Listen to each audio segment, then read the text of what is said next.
Alors Marx peut être utilisé de différentes manières.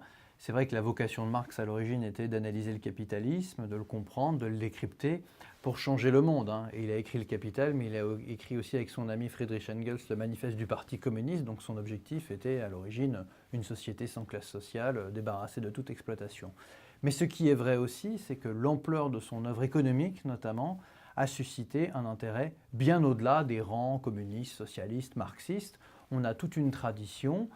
Depuis l'origine, dès la fin du XIXe siècle, une série d'économistes libéraux s'intéressent à son œuvre. Et pour prendre le cas français sur la longue durée, par exemple, quelqu'un comme Raymond Aron, qui est un intellectuel anticommuniste, antitotalitaire, libéral, a toujours dit qu'il avait un profond intérêt pour Marx.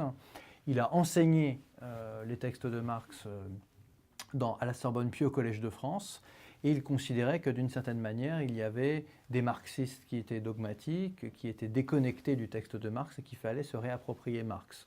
Donc Marx est évidemment quelqu'un qui est très important pour la tradition de la gauche, pourrait-on dire, socialiste, communiste dans sa diversité, aussi la tradition d'extrême gauche, mais il dépasse cette tradition dans la mesure où effectivement, même des adversaires du communisme ont senti le besoin, si je puis dire, d'avoir un intérêt pour Marx.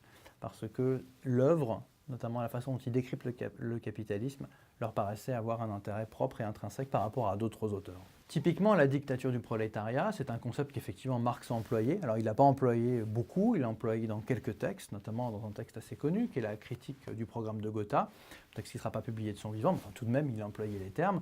Alors ce qu'il faut bien voir avec dictature du prolétariat, c'est que si on parle de dictature aujourd'hui, dictature n'a qu'une acception négative. Dictature, c'est suppression des libertés, suspension de toute une série de choses, arrestation des opposants, etc. Dans le vocabulaire de Marx, dictature a encore un sens, si je puis dire, romain. La dictature romaine, c'est une magistrature délimitée dans le temps, légale. Et Marx, comme beaucoup de ses contemporains, a une culture romaine où le terme dictature n'a pas cette connotation uniquement péjorative. D'autre part, dans son monde à lui, si je puis dire, la dictature du prolétariat, c'est la dictature de la majorité. Donc, comme il considère qu'il y a une minorité qui accapare tous les pouvoirs politiques et économiques, eh bien, la dictature du prolétariat, si je caricature, c'est la démocratie, c'est-à-dire c'est de renverser la domination. On ne peut pas nier que même chez Marx, il y a une dimension coercitive dans cette dictature du prolétariat. Il faut que l'État prenne un certain nombre de mesures face à ses opposants, mais ce n'est certainement pas la caricature que l'on en a fait au XXe siècle. Et les propos de Marx, de ce point de vue-là, ne peuvent pas être uniquement résumés à ce qui va se passer au XXe siècle, notamment avec l'expérience soviétique. Marx pensait qu'effectivement, un des leviers de l'action politique, c'était l'État, et qu'il fallait s'emparer du pouvoir d'État pour prendre un certain nombre de mesures. Mais à côté de cela, il y a tout un aspect dans son œuvre qui est profondément anti-étatique.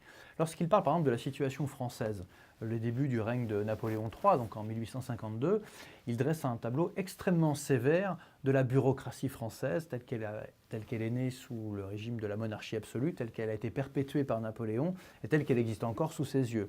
Donc il y a des textes foncièrement anti-étatiques de Marx et sa perspective de long terme était de toute manière un dépérissement de l'État, c'est-à-dire que son rêve le plus profond, qui était l'égalité sociale, ça tout le monde le sait, mais cette égalité sociale passait par un dépérissement de l'État, c'est-à-dire que l'État devait progressivement dépérir, devait progressivement disparaître. Donc la caricature qui en a été faite ensuite, certes dans des circonstances historiques particulières, il faut expliquer, ne correspond pas à ce que Marx voulait, du moins à l'origine. Vous savez, il y a toute une série de concepts dans le Capital, comme par exemple ce qu'on appelle le fétichisme de la marchandise, qui a encore une actualité, qui est d'une certaine manière une actualité encore plus forte aujourd'hui qu'elle n'en avait au milieu du XIXe siècle, avec toute cette production de marchandises, le fait que les gens y soient très attachés de façon complètement abstraite et absurde, si je puis dire. Marx le dénonçait déjà au milieu du XIXe siècle.